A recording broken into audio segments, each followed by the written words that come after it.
Osara Health is one of the portfolio company we invested 4 years ago. They focus on provide digital solutions for the cancer patient to improve their life. So today, we invited Raghav, their co-founder and CEO, and also Rosie, their chief customer officer. Rosie currently based in New York and Raghav based in Sydney. We are very lucky to get them together to share with us their experience of expand the startups into US markets. Maybe I will start this conversation from the question to Raghav. So Raghav, you can give us a little bit of description of what Osara Health is doing and what kind of product you are providing.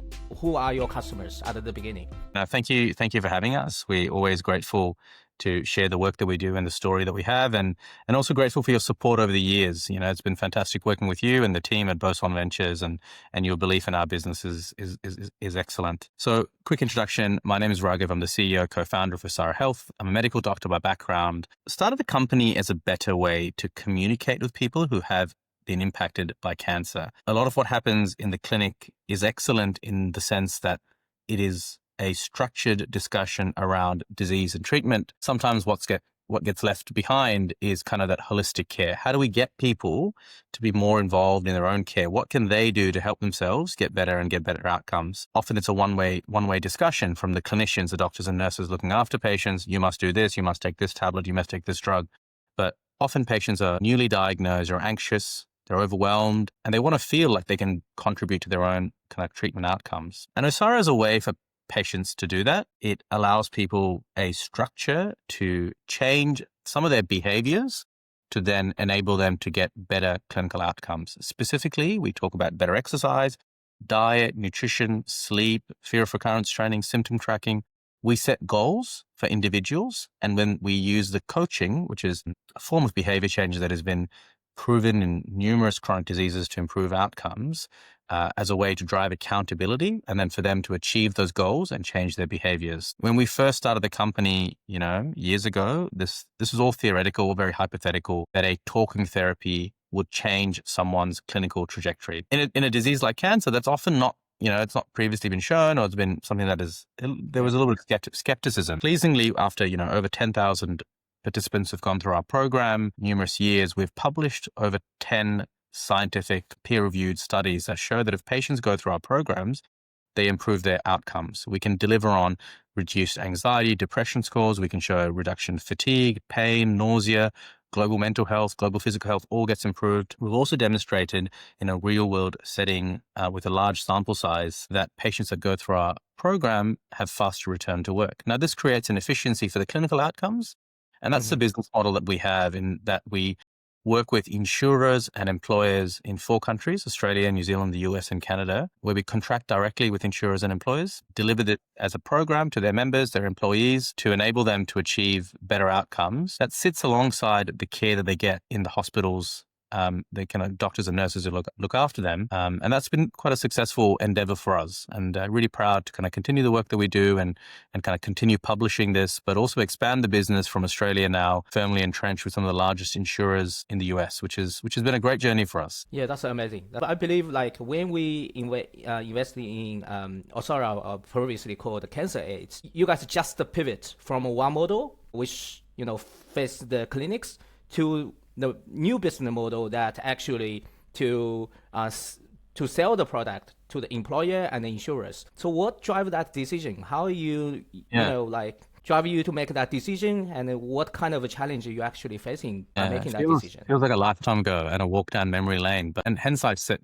top of the call, very grateful for people who believed in that kind of reimagined vision. Mm-hmm. Overarchingly, look, as a company, I know the name has changed from CancerAid to Osara Health. The thesis behind why we do our work has always remained the same. How can we add technology? How can we support someone who is going through a really difficult time with a cancer diagnosis and improve their outcomes? The implementation, the rubber hit the road when that occurs, has been a company of 2 halves for us. The first half of that has been, we try to replicate the job we did in the clinic. So, a lot of the time when I saw a patient, I'd write a piece of paper, I'd scribble down some notes, ask them to write their symptoms, hand a piece of paper, and they'd do that activity. We digitized that experience. The challenge we faced there was that engagement wasn't as high as even with the paper piece. So we made a mobile app, and we provided patients with an app, just the app, the technology alone. Less than 5% of patients were using that technology after 4 weeks. So you think about something that you want to change outcomes. If only 5% of people are using the technology after 4 weeks, that's a little bit of an indictment of that system to try and change their behavior. So we kind of went back to the drawing board and kind of had a rethink about, let's solve for two things. One is let's solve for engagement, and let's solve, number two, for understanding the commercial promise of this endeavor. The engagement piece we solved with the addition of the human in the loop. Health coaching is an incredibly powerful tool. We see coaching in so many other aspects of our life, executive coaching, sports teams, whatever it may be. This ability of an expert to come and reflect, set goals, let the person then achieve those goals is really powerful. I think it enables, there's a lot of great human psychology behind why it works. And I think it's undisputed that it works. The same is true when someone has a chronic disease. You can use that same methodology to get them to change their behavior, which then enables them to be on a better trajectory to better outcomes. So that's been a really successful engagement piece. And now our engagement is like polar opposite. Over 85-90% of people who start our program complete a 12-week program, which is incredible when we think about an average cancer person going through a timeline will have so much of their time with new treatments, side effects, appointments, whatever it may be, to keep them engaged is actually really powerful. And then to change it. The second part of that equation, why we made the shift, was our initial go-to-market was with hospitals. And the thesis here was by improving outcomes, we would reduce utilization costs. Absolutely, in some settings, that is true, and it is a commercial opportunity. It is emerging in the kind of wider ecosystem globally, where there is a shift from fee-for-service delivered healthcare to value-based healthcare. So fee-for-service, again, to be less jargon here, activity-based funding or fee-for-service healthcare is where someone goes into hospital and then there's a commercial ticket item or a cost for that activity. So the more activity, the more funding. So you can see where in a situation where you potentially reduce the activity, there's a actual disincentive for it's theoretical, because I think at the end of the day, most clinics are interested in improving care. So we shifted from that towards employers, insurers, where there is a very structured incentive to get their employees better, their members better health, but also there's a financial incentive for them to improve to have that improved health equals better at lower costs. Do you think it's so for us, what we see when we do the due diligence, we see this is a really brave decision, and I see that as a very good trait of excellent founder. So excellent founder need to make hard decisions, need to really take that responsibility of, when you do the startup, there will be failures like along the ways, and you are willing to accept that, you are willing to actually take that challenge. That's what I really appreciate during that time. And that's actually one of the reasons we feel, wow, we need to back these founders. They have the bravery actually to make that decision and to transition to the new business. So when you now look back, do you see that as a really brave decision, or you find that it's just naturally flow to this? Yeah, look, I think we had less to lose then, so it probably wasn't so much of a brave decision, but the only decision. Because when we made that pivot, we lost our largest customer at the same time, so we actually had nothing to lose. Yeah.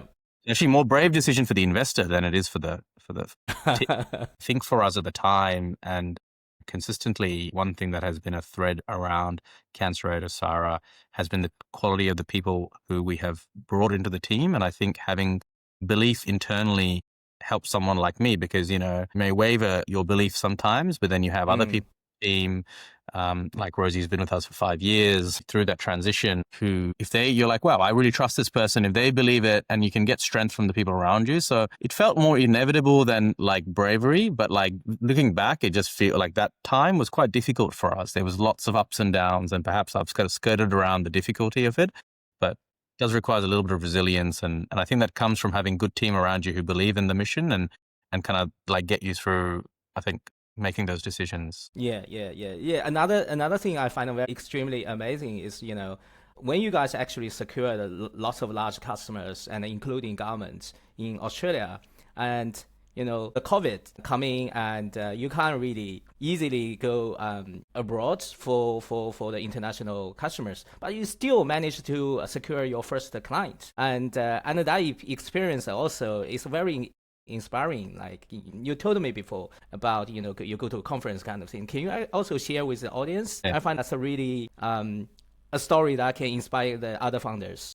Yeah, look, I mean, given the kind of history and the time taken, we had to do things on a little bit of a shoestring budget. I mean, you still have to do things on a shoestring budget sometimes internally, but we try and, as a company, do high ROI activities that have, so if you do like an activity, you need to have a big outsized return for that activity from an ROI perspective. And we've had moderate success with conferences, and we continue to invest in that thesis. And there's a couple other kind of theses that we've learned, I think, that have had the same kind of input-output differential. So we were exploring the US market. We know that this product makes sense. Cancer is the number one cost driver in this market. And we have a solution that we know works. So, theoretically, we should be able to match those two problems. We went to it was the first time we went to a conference. I think it was 2022. It was kind of a last minute decision. We went to a conference called InsurTech Connect. Now, if you've never been to InsurTech Connect, and if any of the listeners here are thinking about it, it is like bigger than Ben-Hur. I see Rosie smiling because it's like the first time we went there, it's just such an experience. It is 10,000 people in this gigantic hall, and you're lost a little bit as a pretty small Australian company. We don't have a booth. We were just solo trying to like zoom around this conference floor, understanding our value proposition, trying to talk to large enterprise customers. And they have this farm of cubicles where you can like book meetings. So luckily I matched with a couple of people and we ended up having this little meeting, crowded over this tiny little like cubicle farm where I've got my laptop on, and these three SVPs of this large insurance company called Allstate Benefits turned up. Really highly credentialed folk, really intelligent folk who understand their business very well, understand the US healthcare market very well. We know our product very well. And it's a timing. It's a timed meeting. It's like speed dating, like 10 minutes. So you've got to pitch really quick. Convince them. I managed to convince them to get on a proper meeting with me. I think that's what we did. Yeah. So I got to a meeting, and then within 3 months, we had an agreement signed. So, I'm grateful for the gentleman. He's moved on now, Dan, from Allstate Benefits, but he saw the vision of the business and he in some ways took a chance on, pre-small. And that's been a really successful, we've expanded that partnership out. We've looked after scores of patients who have a cancer diagnosis. Yeah, it's been incredible to see that partnership grow, and we obviously continue to maintain the relationship with them. Rosie, looks after that customer on a weekly basis. But yeah, that was a nice first significant milestone. And then there was a bit of belief in the team. Right, this system works. This market is receptive. Let's see if we can add more time and energy to it. And that's kind of where that US market entry piece started for us. Yeah, then you guys made a decision to actually move the key teams to North America. So, Yeah. Lucy, how the relocating process looks like? Like, I guess there's lots of Australian startup. They need to expand overseas. What's your experience of relocating and go to a new market? Yeah, thanks, Alan. So I guess I was the first Osara employee to move from Australia to the US. I think that was just under 2 years ago. So very fortunate to fly the flag and put it up in our New York City office. I guess the first hurdle was really that structural, operational element, setting up US legal entities, managing visas, navigating US employment law, all the fun things that I think our co-founder and COO, Tim Atkins, did a lot of the heavy lifting. So for me, it was quite a smooth pathway to take my laptop, get on the plane, fly out Friday, and then start work here on Monday. I think the second, challenge was really the talent and building out the US team once we had a bit of a presence over here.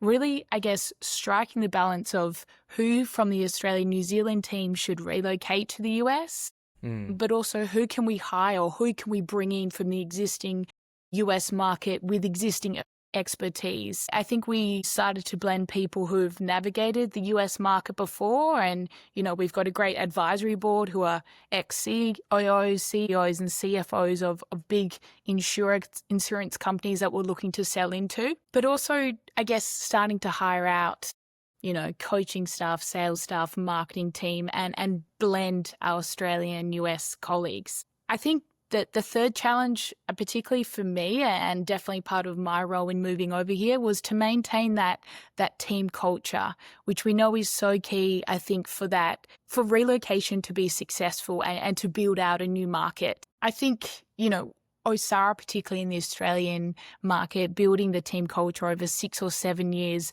Raghav and the wider team have put in so much work and so much effort to get the culture to a really great space. I think trying to convert that into a new office in a completely different time zone where, okay, yes, we may be speaking English in America, but culturally quite different to the Aussie and Kiwis. So I think what we've done in the last few years is really try to stay connected, try to support the team. We're very grateful for some colleagues to work a little bit of hybrid working hours, some early in the morning, some late at night, check-ins.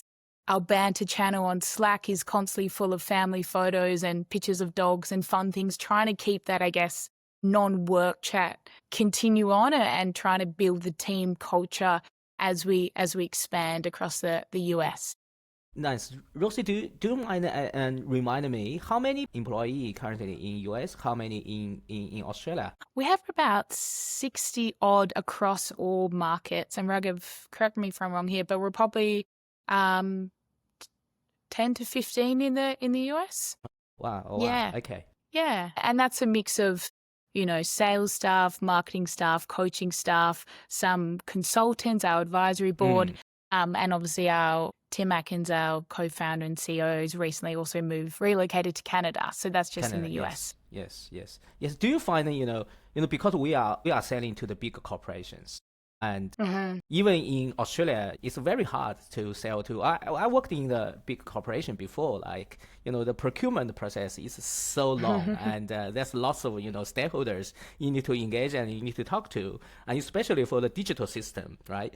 And I wonder, how do you find that process in US? So when you talk to the large corporation, is there any difference between US and Australia? Great question. I think both Raghav and I have learned to be as patient as we can be over the last few years selling into the US. I think in terms of the similarities, it is multi-stakeholder, requires a lot of patience. I find it's a lot of relationship building here in the US and almost coordination of those relationship building, understanding who the key stakeholders are on the insurer side, for example. Is that a product? Is that clinical? Are they, COOs? Where are they? Where do they, necessarily work? What conferences they're attending? And making sure that we've got presence, obviously, year on year, the same people in the same conferences, meeting the same people over and over to kind of develop those relationships over time. As I mentioned, those US sales cycles, 2 to 3 years, sometimes in duration. So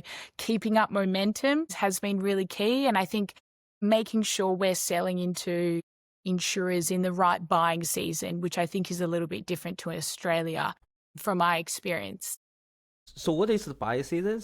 Is that only for the insurer or? Yeah, so I think when obviously budgets are finalized, and that's normally during the middle of the year, before kind of open enrollment season, which kind of kicks off in September, October. The following year, the budgets have already been set. The products have already been, signed off. So you almost have to wait another 12 months in order to continue that sales cycle and continue that conversation. So which means probably you need to have, multiple salespeople to talk to them during the busy season, and then a little bit, less busy in the cool season, right? Correct. And a lot of my role is still, I guess, after our existing US customers and existing Australian customers. So that is still very relationship heavy.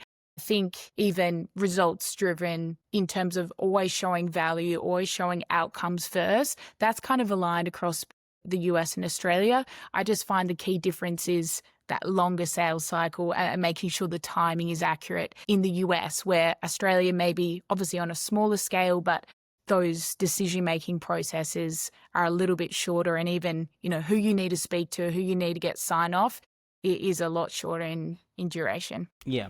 So usually when in the And so I attended several, leadership courses before. And during the leadership courses, usually they talk about, the cultural difference in different countries. And one of the things they usually mention is that, in Australia, you basically need to get a little bit introduced to the people you try to do business with. And in US, it's quite direct. And, if you got some good product, you can sell directly, regardless whether you have the connection to them or not. Is that true or it's a myth? I think just purely in my experience, I think being an Aussie company relocating to the US, trying to sell a product that's been so successful in Australia, that relationship and that trust, I think, needs to be built over a period of time. I think particularly for our first US customers, I think as Raghav mentioned, they almost took a chance on us and said, this looks like a great product. We've seen it successful in a different market. I'm going to take a bit of a chance on you. Now, as we get kind of, 4 or 5 US customers, I think the importance for them was seeing success in the US market, seeing results in the US market, and developing those relationships over a 3-4 year period rather than, meeting us for a few months and building that trust and saying yes straight away. Fantastic. As a CEO, what's your plan for the next year? So your big priorities. Look, I think Rosie hit on the head with the number one challenge for us will always remain making sure that we have a cohesive team. The big barriers between building an Australian and North American company where we are equally kind of weighted key decision makers in our business are across there is that cultural cohesion. I think priority one will always be, and I suspect perhaps for the rest of our management team, will be ensuring that we are able to maintain cohesion across the geographical boundaries. And that's sounds flippant as a sentence, but it's actually much harder. And kind of the subheadings inside that heading is actually quite hard to achieve. Like the US, especially Eastern time, when you're in Sydney is, you could not be harder time zone wise. There's like no other time zones. If it's diametrically opposed, 12 hours, like London and in Sydney, I think it's okay. You'll find some crossover. This is 15 hours. So it's like perfectly black spots. It's like designed for difficulty. Yes. Couldn't be harder. I totally agree. So that's difficult because people have to sacrifice time with family. People have to sacrifice time with their partners. People have to sacrifice social events. And then the workday is like, different. It's Tuesday to Friday, Australian time. Tuesday to Saturday, actually, sorry. Yeah. I think you need to be very deliberate in how you build that together. And if you don't plan for that. So, sorry, I didn't mean to skirt your question around what are my priorities. Of course, commercially, we have just signed one of the largest insurers in the world as a client. We're incredibly excited about that opportunity, and solving their problems is a priority for me, for Rosie, for Tim. Will continue to be the case, and demonstrating value. We have early market traction in this gigantic market. We don't have any organizations in our rear view mirror. So we are the market leader when it comes to solving a couple of these key problems for these insurers. So maintaining that competitive advantage, continuing to grow new logo business, but also keeping our existing logo business growing. Like priority 1, 2, and 3. And then there's a sub priority kind of coming up where what's next for the business? Like what is the next horizon 2, horizon 3? The immediacy of that, new logo business I talked about is the next 12, 18, 24 months. But what is the, 36 month, the 4 or 5 year plan for Osara Health? We still believe we have just begin the work in solving the problem for people impacted by cancer.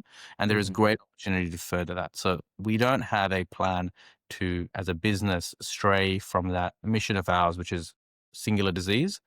Good. There's pros and cons around that, but expanding that market, whether it's geographies or customer segments, those are the two kind of options for us. And the employer market in the US is starting to become a pretty interesting opportunity. The Australian government provided us with a grant last year, which we're incredibly grateful for us to explore that. And there's some recent progress that we're making that looks pretty promising. So that's an interesting opportunity. And also, this problem is global. So, where are the other jurisdictions? We will open up a new market in 2026 in Canada, and then kind of thinking about where that kind of as a company kind of goes, which other global markets would be applicable for us, start to become sort of those next horizon opportunities. Nice. So before we finish, Raghav and Rosie, do you mind each of you give the audience one single tip if the startup want to expand to US? I'll go first. Cool. So I would definitely say protect your culture, rapid scaling, different geographies. I think in the Osara team, we're covered 12 different time zones, just to give you insight of how many people we have everywhere. So when people feel connected and included and part of the culture, I think that is when you really see business success. So that would be my tip. Yeah. Nice. Raghav. Mine's, look, I mean, there's a couple of things in here my brain is working at. I mean, the first thing is you need some support. You need the right investors, you need the right team members. But when you are trying to cross countries, especially time zones and travel, you need very supportive. For me, like I have a very supportive wife, partner. That's not a tip as much as a thanks, because I travel, once a month. I travel for a couple of weeks. We have young kids. I wake up at 4 a.m. to do, and then I work through the busy morning period. So you just need people to have around you to have empathy, because you're going to be doing other things. So I'm incredibly grateful. Now, is that a tip? Hard to say. Go find a supportive I guess it is. It's like you should be mindful. You need to be show the gratitude to your partners. I guess I totally agree with that. A lot of gratitude, and it allows me, next week I actually might have to be with Rosie next week in New York. Nice. And my wife, and she was like, go, just fly, go. If you need to go, you need to go.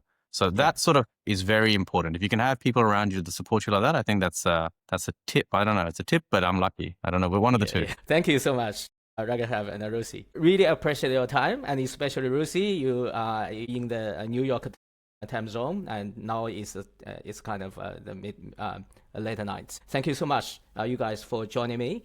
And really look forward to you guys' success in the US and globally as well. Thanks. Thank you for all your support and for having to listen to to hearing our story as well. We're grateful. Thank you. Thanks, Alan. Appreciate it.